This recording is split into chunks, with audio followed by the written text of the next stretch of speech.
Thank you so much, Aditya. AIWMI. This is the first time Family Office Summit is being held in Delhi.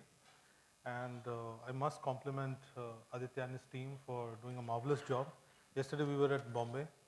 Uh, my magazine, Outlook Money, India's top personal finance magazine, is a magazine partner with this event, and we're glad to be associated with this event. And my many congratulations to Aditya and his team for doing such a marvelous job. Yesterday we had a great time in Bombay, and today I'm here with fellow panelists. Um, I don't have any new jokes. Yesterday I had one joke, PJ, which I think I'll start with. And since most of you wouldn't have been in Bombay, so I think I can get away with it. So the whole thing starts with a man walking into a bar, and he's seeing a man simply getting drunk. He's taking one drink after the other. And he goes and says, yeah, why you seem to be very depressed and you're having too many drinks. Why are you doing all this? So he said that, first month my dad died and he left me $10 million. So the man says, oh, that's really sad. It must have been very tough to handle, but you got $10 million. So the man takes another drink, has it, and he said, then now what? So he says, well, second month my mother died and she also left me $10 million. Then he has another drink. So this man says, oh, it must have been really tough losing both your parents in 2 months, but you got $20 million. That guy has another drink and says, well, third month my aunt died. She didn't leave me a penny. So, well, succession planning, I suppose, has its darker sides. You do an internet search and you'll get plenty of jokes and dark humor.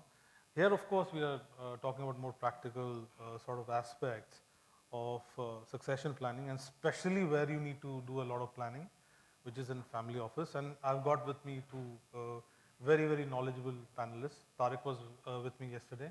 We shared the dais in Bombay. So I thought we'll get the discussion kick-started by with you, Tariq. As a lay person, I would say that succession planning in a family office can broadly be done in two ways, where the generation which is under control, which is having the control of over the assets or whatever wealth, does it during their lifetime, or a part of it or fully gets kick-started, or the plan gets kick-started after they're no more. So maybe you could begin by saying begin by talking about the instruments that can be used and the approach and what seems to work better. Primarily, the tools that are available for succession planning are either a will or then a trust. A will is something which is a static document that ideally comes in play on the demise of an individual, whereas a trust is something that runs parallelly with you while you are there. What's more important, if I understand Udyan correct, is you would like to highlight in terms of understanding what should be used or what mechanism should be used for succession planning. At the same time, there are a lot of clients who are not sure whether they should pass on their wealth to their family during their lifetime, or whether they should wait for something to happen and then the wealth should get passed on. That's a very common question that we come across when we meet clients, and I'm sure a lot of us from the crowd will also be facing these kind of questions. It's very important to understand what kind of a family setup is there. I mean, we've come across families, without naming anybody, but the last visit that I was in Delhi, I met one gentleman who's approximately worth 1,000 today. And his concern was that one of his friends, who's almost as wealthy as him, passed on all his wealth to his children and said that, it's high time I retire, and he took a back seat. 3 months down the line, he realized that his grandchildren don't respect him anymore. His children don't respect him anymore. The daughter-in-law of the house doesn't respect him anymore. And this gentleman's left alone in a corner in the house. And he's very unhappy today. Not because he doesn't have the money, because the respect and the love that his family gave him is also missing. So that's when this gentleman approached us saying that, I was thinking of doing as similar to what my friend did. But looking at his situation, I've changed my mind. So what should I do? If I write a will, There's a possibility that my children might dispute that will. There's a possibility that they may contest and fight over it. If I give it to them today during my lifetime, I'm not sure if I'll be taken care of or I'll be in a similar situation like my friend. So this is not something that only this client would feel, but this is a common sentiment that is there in people's mind. And that's where in the first session I said that we as Indians, we believe in a lot of control freak. There is a reason behind that because there has been instances which we've seen. So what's the solution for that? I mean, ideally a trust would be a most appropriate solution because a trust is something that you pass on the wealth to. You could be a beneficiary of your own trust. So what you've really done is during your lifetime, you've passed on your assets, you've passed on the control, you have a capacity of a trustee, you can manage your own affairs, or you could appoint a corporate trustee, be a beneficiary of your own trust. So there is no instance of a will getting contested after your lifetime, or there is no instance of you not being taken care because you will be the primary beneficiary of your own trust with your family members who could be the successor beneficiaries. So this is the middle path that you could probably advise to a client and choose a trust over a will for a situation like this. Shweta, when you talk about succession, they talk about inevitability of death and taxes. I mean, both the things are here. I mean, it can't get darker than this. But I'm sure there are tax aspects that one needs to think about when the sums are substantial. Even one of the, I think, principles of good estate planning or succession planning has to be that the transference has to be undisputed, smooth, and there shouldn't be any leakages, etc. So what are the tax-related issues that people should be keeping in mind? What should be the approach? Sure. So, as Tariq mentioned, that succession doesn't necessarily mean, it is not a one solution fit all actually. Some may prefer a will, some may go for a trust structure. Traditionally wills were used, but because of the reasons that Tariq mentioned, there are a lot of disputes, a lot of legal litigations, etc. Because of that, wills are not now so common. Obviously, there could be a will, but it is supplemented with a trust structure as well. Many clients that we meet now, they prefer trust structure, basically because trust structure gives them a lot of flexibility, meaning they can segregate their economic interest and management control, which are the two key words in any succession planning. Because the patriarch might want to retain the control, but at the same time might want to pass on some of the wealth to the successive generations. So the will might not give that kind of an advantage, but the trust would. When we talk about the tax aspects, so there are 3 stages at which we need to look at the tax aspects. So first one is when you actually transfer property into the trust, which is the settlement stage. The second is while the trust is in operation. And the third is when the actual distribution happens from the trust. So at all the 3 stages, it is very critical, especially because the tax laws are evolving dynamically in today's world. It is very critical to look at all the tax aspects at all the 3 stages. The tax would mean it could be income tax on transfer, it would be on the transferor. It could also mean income tax in the hands of the recipient, which is actually in the layman terms called gift tax. It could mean stamp duty, because if the properties are transferred to the trust structure, there could be a lot of levy on stamp duty. So already there is wealth tax in the laws. So there are a lot of tax aspects that need to be kept in mind. One example which Tariq mentioned, that the patriarch would want to be the settlor, he would want to be the trustee, and would also want to be the beneficiary. Now this kind of situation from a tax perspective might not be very efficient. Obviously there are structures, we can look at ways of structuring it whereby the patriarch gets the same benefit, but without directly being the beneficiary and the trustee. Basically, if he becomes the trustee and the beneficiary while being the settlor, it could mean that the trust could be treated as revocable trust. So there are a lot of things which need to be kept in mind while structuring, but basically these 3 stages, settlement, operation, and distribution, on all the 3 stages, all the tax aspects need to be considered. How do you do all this without, brushing the tax guy the wrong way? You come up with an evolved sort of a thing, and then the tax authority says that no, this is not in good faith, etc., etc. So there is a tax administration interface that will be involved. Are there 1, 2, 3 sort of points, major points that you would like to share?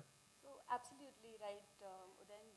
there are, especially in today's world when we know that GAR is just approaching next year, substance is very important in any transaction. So the way you structure your transaction, say you cannot have companies in your structure without they having substance.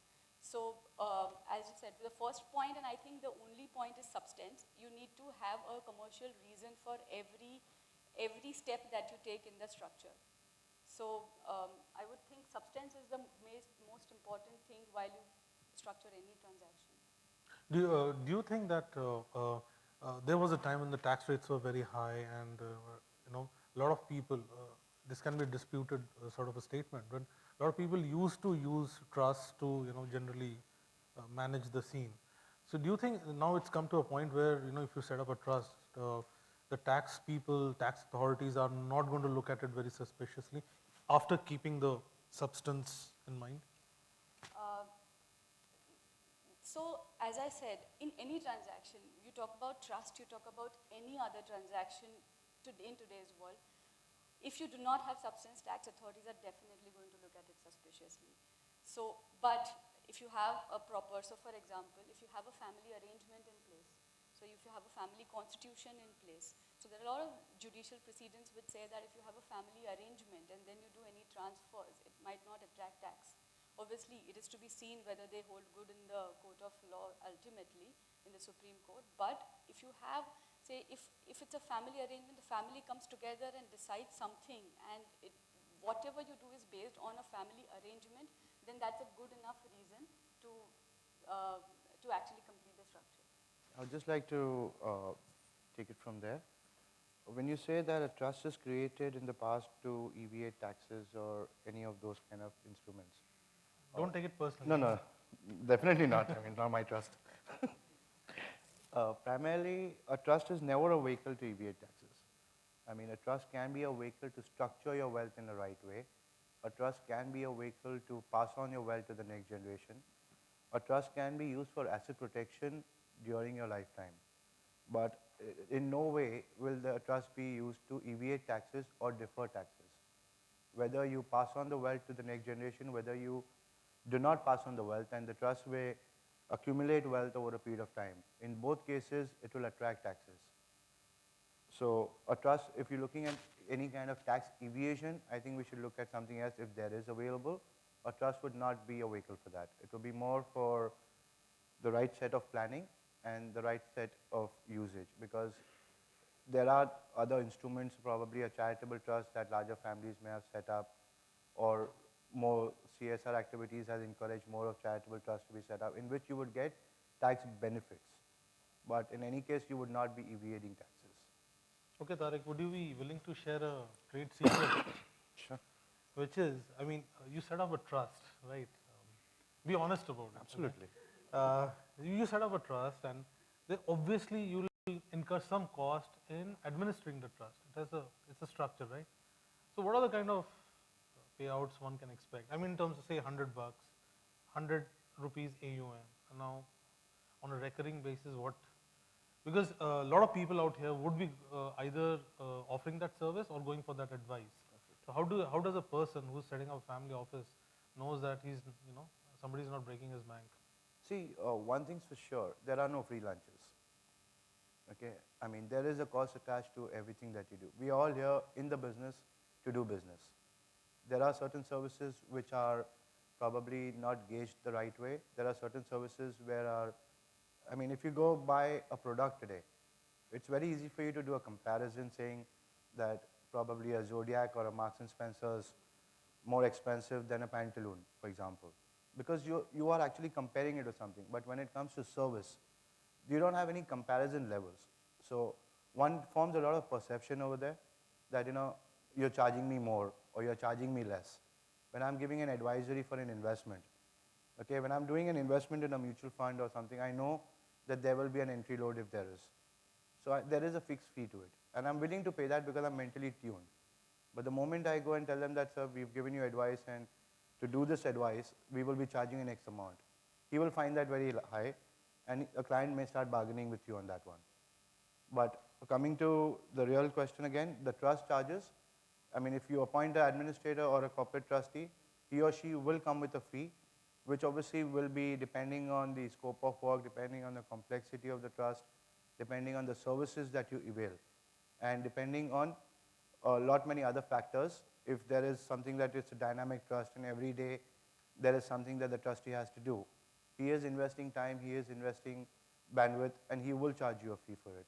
If there is a static trust, only holding real estate, not doing anything, that could probably be worked upon and say, like, instead of going a percentage-wise, let's go on a fixed module. So there is flexibility. A client can choose what suits his need, but yes, there will be a charge to it. Great. Would the audience like to ask some questions to the panel?